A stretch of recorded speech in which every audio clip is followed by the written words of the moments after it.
Folks, we are going to start in 2 minutes. We're going to start on time at 9:30, so please take your seats. Our last out-of-town meeting was here at this hotel on December 2019, so it's nice to be back. Anyways, Sheila, could you please call the roll, please? Yes, sir. Ron Lieberman. I'm here. Latasha Green Cobb. Present. Ryan Benson. Here. Sandra Einhorn. Here. Mario Facella. Bill Gulliford. Here. Dev Matwani. Here. Holly Rashine. Dane Eagle. Here. Thank you. And again, please, if anybody gets up to speak, say your name first, speak loudly, clearly, so the court reporter can hear you. And Thank you.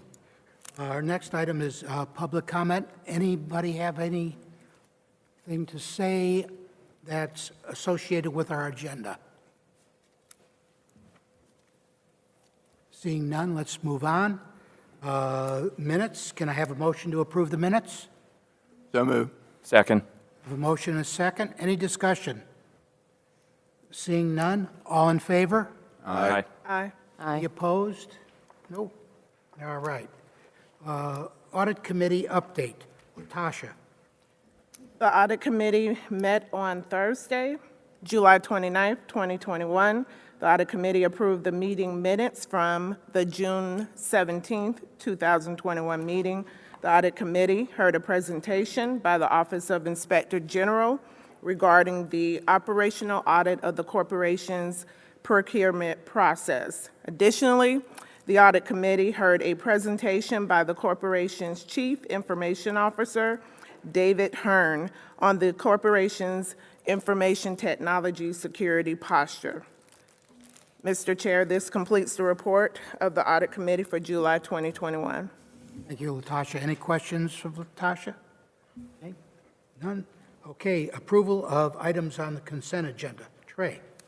Mr. Chairman, we are requesting that we have at least one item to be moved from the consent agenda to action, which we can take up following the approval of the consent agenda, and that is legal item 1G regarding Coral Gardens. If you're looking online, I have it pulled up here. That is PDF page 34 in Miami-Dade County, and we'll have a discussion about that following the approval of the consent agenda. And I ask if there are any other consent agenda items to be pulled at this time from board members. I have not heard of any others. Mr. Chairman, move the consent agenda less item G. Second. We have motion and a second. Discussion. Okay. All in favor? Aye. Aye. Any opposed? Okay. Thank you, Brown. You. Can you cover? Yes, thank you. Good morning. This is the matter of NV Homestead Apartments LP, case 2021-039 VW regarding the Coral Gardens development. It is a petition for a rule waiver involving a development known as Coral Gardens, as I said, in Miami-Dade County. They ask in this petition for a waiver of a section of our bond financing rules that effectively requires applicants receiving bonds from a source other than Florida Housing or a county HFA. They can only apply for 4% non-competitive credits with us after their bond allocation is reserved or confirmed as available, but no later than 14 days after the TEFRA hearing, and not after commencement of construction or rehabilitation. That is the current rule. Petitioner closed on bond financing with Capital Trust Agency in February of 2018, and the TEFRA hearing was held in December of 2017. They also commenced construction in July 2018 and placed the development in service in April of 2020. Now, prior to 2019, this rule deadline to apply for our credits was set much later. It was set at the last business day of December in the year the development was placed in service. They have submitted a 4% credit application to the corporation on December 22nd, 2020, which is within the deadline of the old rule, and would have made them and allowed them to apply under the old rule. Petitioner given the timing that they planned this development, with financing this development, the old rule was in effect, and they had expected to be able to avail themselves of the relief under that rule. Unfortunately, they now say they're going to suffer a substantial hardship if they're held to the deadlines of the current rule. So what we're asking here was really a sort of a grandfathering request. And so the staff recommends that the board grant this request to permit the petitioner to apply for corporation-issued 4% housing tax credits. I have pulled this from the consent agenda today because of a slight change in the recommendation, which is the addition of a condition that within 30 days of the order granting this waiver, the petitioner would submit a plan to us on how they will satisfy any arrearages owed to the corporation. Unfortunately, they appeared on our most recent past due report. We have a rule that would prohibit the actual issuance of credits without paying off any arrearages, a separate rule. They will not be able to get their 8609s without paying this regardless of what you do here today. But as an extra incentive to accelerate this process, we would like to add that condition to the order granting the waiver. I'd be happy to answer any questions you have about that. Yeah, first I need a motion to staff recommendation. Motion. Second. I have a motion and a second. Any questions for Hugh? Yeah, Hugh, that means they would submit it to you within 30 days. If they fail to do so or it doesn't meet it, it comes up at the next board meeting to reverse this decision? Is that? The order would be nullified. Okay. Thank you. Any other questions? Okay, seeing none. All in favor? Aye. Aye. Any opposed? No? Okay, Thank you. thank you. All right. Moving on to multifamily programs. Kevin? Thank you, and good morning, Board. Oh, they changed it. What's the deal here? From chairs? I'm stepping in.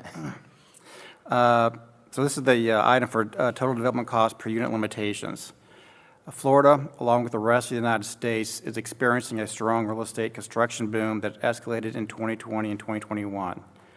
Various material supply chains and their labor forces have experienced prolonged shortages, creating stress in supply and demand equilibrium nationwide. As a result, finalizing general contractor construction contracts have been difficult, and once contract pricing has been determined, current pricing has proven to have increased at a greater pace than expected at the time the respective requests for applications were issued. As applicants finalize their development cost budgets and arrange for adequate sources of financing to pay these higher development costs, many find themselves in noncompliance with the TDC per unit limitation test set forth in their respective RFA under which it applied. An important hurdle that remains to be addressed is to reasonably accommodate a request by the stakeholders to reduce the burden of the TDC per unit limitations, which would otherwise create an unreasonable financial burden on the development and its principals, or worse yet, stop development of the delivery of the units. You can see the general trend of construction commencement listed in the board write-up by showing the number of developments that have not yet been able to start. Staff had requested stakeholders in the development pipeline to voluntarily respond to a survey about the status of their development costs. There were 76 responses with numbers and several more with a simple acknowledgement that they did not have any known development cost hurdles.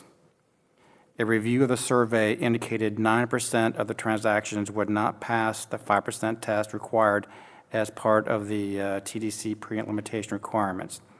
Another 18% would have developer fee reduced to meet the 5% test, plus another 15% were very near the limit without requiring any forced reduction in the developer fee. The proposal is to move the TDC per-unit limitation limits to match those presented during the 2020-2021 RFA cycle for post-application limits plus an additional 10% increase. In addition, any applicant that qualifies for the following change in its TDC multiplier or TDC add-on structure can include the modification as well. if the primary demographic being served by the development is persons with a disabling condition or persons with a developmental disability, and can demonstrate it meets the qualifications of the construction features multiplier criteria in RFA 2021-106 in Section A 410G, can exchange the multipliers in its RFA for the construction features non-geographic multipliers of 60%. If the applicant is associated with a PHA via the ownership structure, or it has a land lease with a PHA on property with a declaration of trust, then it can earn a $5,000 TDC add-on due to the Davis-Bacon prevailing wages requirement that it otherwise would not qualify for. The recommendations are as follows. A, staff recommends the board to authorize a change to the TDC pre-unit limitation requirements for all RFAs from the 2017-2018 RFA funding cycle through the 2020-2021 RFA funding cycle to have the same TDC pre-unit limitation requirements for credit underwriting and final cost certification processes if originally included a TDC pre-unit limitation process as set forth as I just mentioned. B, staff recommends the board to authorize a re-examination of credit underwriting reports and final cost certifications previously completed relative to awards in the above referenced RFAs and to re-evaluate any applicable developer fee penalties and for noncompliance of the TDC pre-unit limitation requirements utilizing the adjusted amounts in the table above if the applicant elects to accept the change. Okay, thank you. Can I have a motion to stand? So moved. Second. I have a motion and a second. Discussion. Nope. We went through this pretty thoroughly yesterday. We did. No discussion, okay. All in favor? Aye. Aye. Any opposed? None. Okay, Thank you. next. Thank you.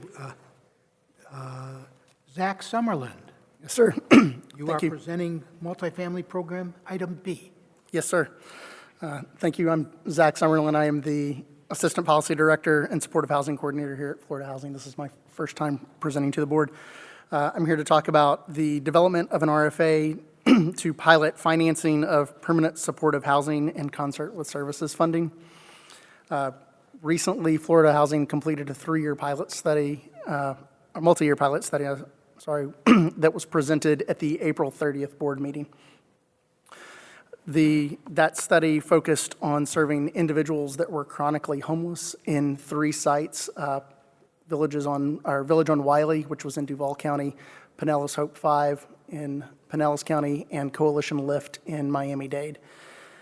These pilots proved to improve both health outcomes and personal outcomes for the individuals that were housed in those, but also showed significant systems-level savings for the communities in which they were located. Many of the individuals that were in here, as I mentioned, were chronically homeless. Those individuals have been experiencing homelessness unhoused for more than a year and oftentimes have complex health issues. That could be a physical disability, it could be a substance use disability, it could be a mental health issue that they are living with. So these are some of the most challenging individuals to permanently house, and we have seen positive successes from our developer partners in this. One of the things that has come out of this was a renewed interest from key stakeholders, including the Department of Children and Families and many of their contracted service providers, such as the behavioral health managing entities and the homeless continuum of care lead agencies. We would like to discuss we're seeking board approval to carry out a formal public discussion on what this would look like so that we could begin to talk about this with local partners, develop a more complete package that we could bring back to the board at a later date. The goal would be to, at that point, receive board approval. Then we would workshop an RFA that would release in late 2021, early 2022. Thank you, Zach. I need a motion to, So moved. Second. a motion and a second. Any discussion or any questions? Yeah, just a couple quick comments. I've been following this since its inception. I'm so excited about it. I'm thrilled that there was an opportunity to quantify the savings, because I think that as homeless advocates, that's like what you achieve. That's like the gold standard. So I'm certainly looking forward to seeing how we're going to be able to take some of this information and share it with some of the COCs. I serve on the local COC board in Broward, and I know we'd love to know, what went right, what went wrong, and hopefully apply for the next tranche of funding. So kudos to staff for putting this together. I know Bill's not here, but cheers to Bill and everyone else that worked on it. I think that this is really fantastic. And again, the more we're able to put a savings dollar amount to affordable housing as a whole, I think the better prepared we are to be able to have conversations with elected officials and business leaders about why this is so critical and why affordable housing is sort of that linchpin. So, yay. Thank you. Anybody else? Mr. Chairman, I'm a board member on the Sulzbacher Center in Jacksonville, which started out many years ago as a simple overnight shelter primarily for homeless men. And I think Marissa and Bill had the opportunity to view the Village, which was constructed several years ago, which is really a full service.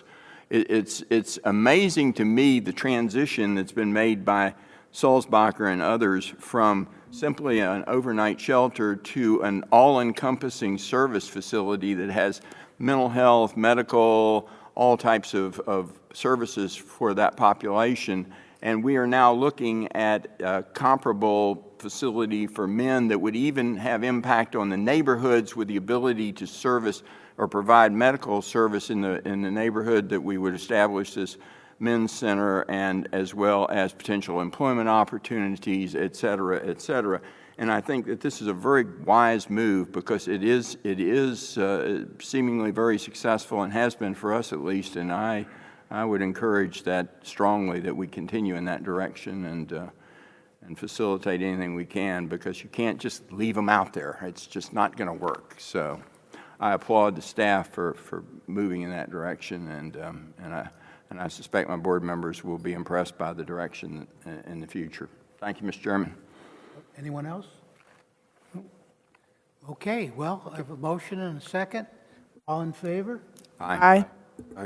Any of it? Okay, looks like we're unanimous. Keep out the good work, really. Thank you.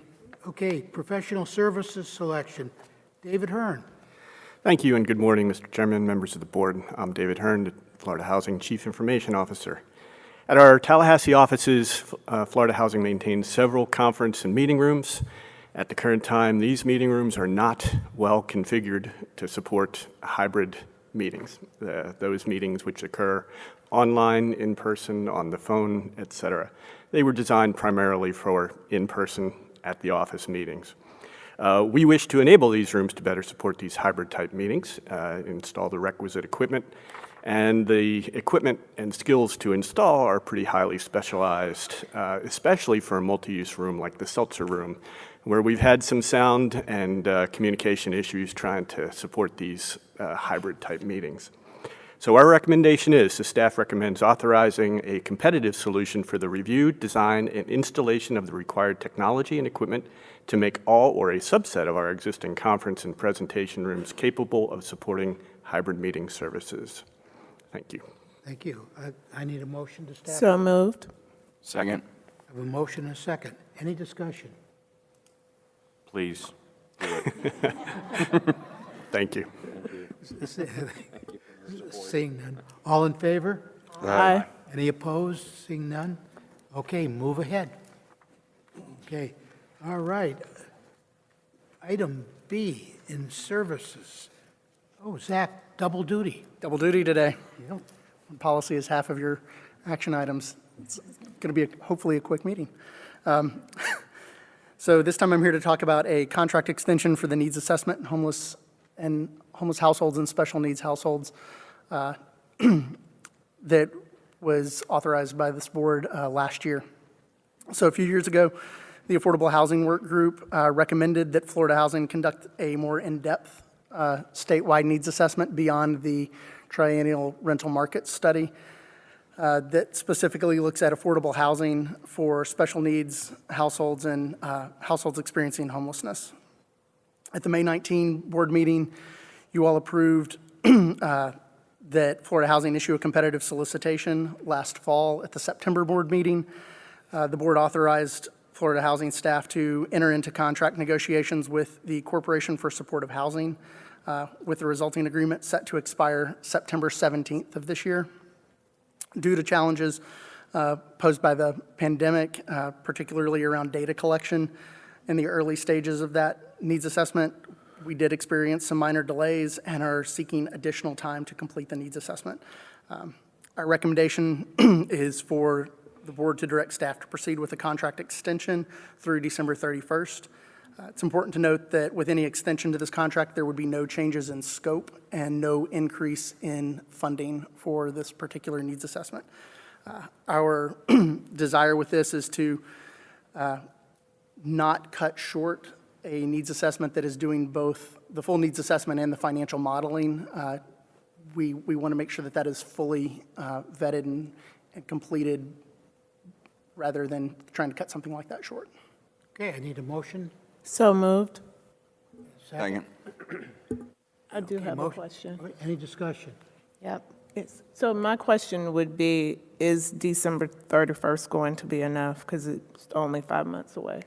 Yes, we anticipate that it would be completed before, much sooner than that, but I'd rather not come back again for another extension. No, that's fine. Just wanted to know if you needed more time. Anyone else? Yeah, just a quick question. So the contract went in last September, so we were already sort of knee-deep into COVID. I know that you just mentioned that there won't be any changes to what's expected. Will there be any COVID impact, or will there be any reflections within the needs assessment relative to COVID and how the needs of, or how special needs might have changed during the pandemic?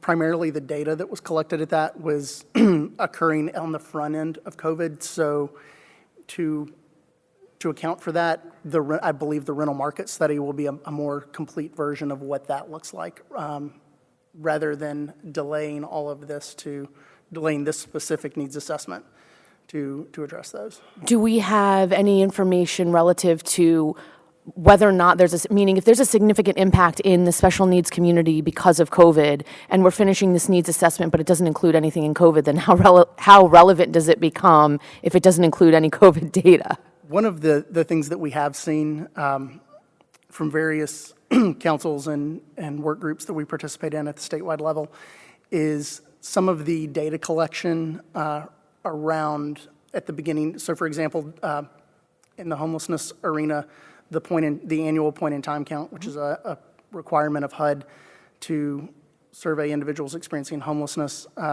in 2021 was Longer. Well, it was significantly underreported, and part of that was in order to protect the volunteers that went out and did that. So some of these, we believe that the data collection that we have from the beginning of 2020 will provide a more accurate count than potentially suppressed data that has come out since, that has been more difficult to collect, as individuals have, rightfully so, worked to protect themselves and their safety during the pandemic, so not been as available. Thank you. Okay. Anyone else? Seeing none? All in favor? Aye. Aye. Any opposed? No? Thank you. Move forward. Okay. Yes. Thanks, Mr. Chairman, for your indulgence. I know where we are in the funding cycle, this is happens to be one of our shorter meetings. I did want to mention that we have prepared and presented to the governor and the legislative leadership per statute our 2020 annual report. It's posted online, of course. We also have copies for you printed out. And this is a great resource for everybody looking at what, the inner workings of the corporation. It also has some great statistics in here on what we've done in 2020, how many units, et cetera. And I just want to thank starting with our policy team and Bill Aldinger and Zach Summerlin, who kind of ride herd over this, as well as Stephanie Sutton and the external affairs team. And then, of course, all the data that goes in from multifamily and single family as well. It's really a team effort, and we put together a great report for you and the legislature as mandated by law, and hope that you'll use that and take it with you and refer to it as you need. So just wanted to mention that to everyone. And just want to thank everybody again for their participation in yesterday's retreat. We learned a lot from you all. I hope you feel like it was worth your time. I know it's not easy to get away from your families and for a day and a half and do this, but I thought it was important, and I thought it was a great use of our meeting time. So thank you, and that's, I think, all I have. So we're getting Okay, close to thank the end of this might be a record. Yeah, maybe. Thank you. Seriously. Public comment. Hi, Shannon Asworth, Ability Housing. We were actually the site for the Duval County pilot site, but I'm here for the Florida Supportive Housing Coalition, and we just want to thank you for authorizing exploring a round 2 for the pilot.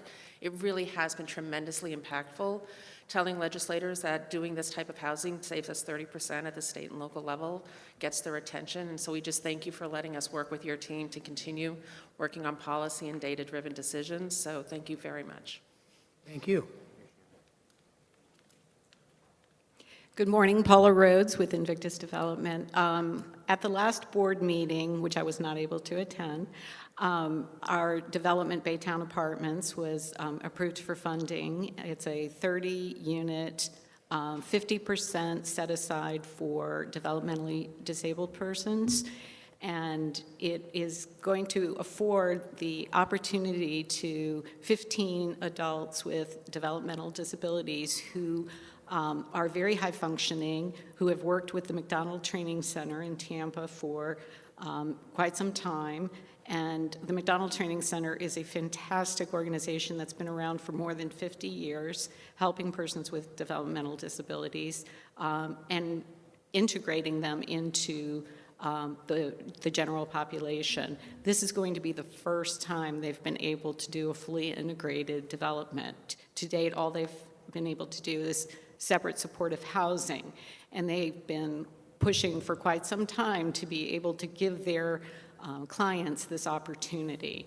And I just wanted to let you know that the staff was fantastic in helping us. It only took 3 tries to get there, but we did get through the process and get this funded, and they were very helpful debriefing us after applications, answering questions, and working with us. And I just wanted to give you that feedback that we really do appreciate this, and I can't wait to invite you to the opening. Thank you. Okay. Seeing no one else, we have one more quick meeting after this, so when I adjourn, stay around. And for the record, I may or may not have beat Ray's record, but motion to adjourn? Yep, we're adjourned. Okay, nobody Don't go anywhere. Okay, we'll go ahead and call the meeting to order on Florida Housing Finance Corporation 3 board meeting. Sheila, call the roll. Sheila? We need to do the whole.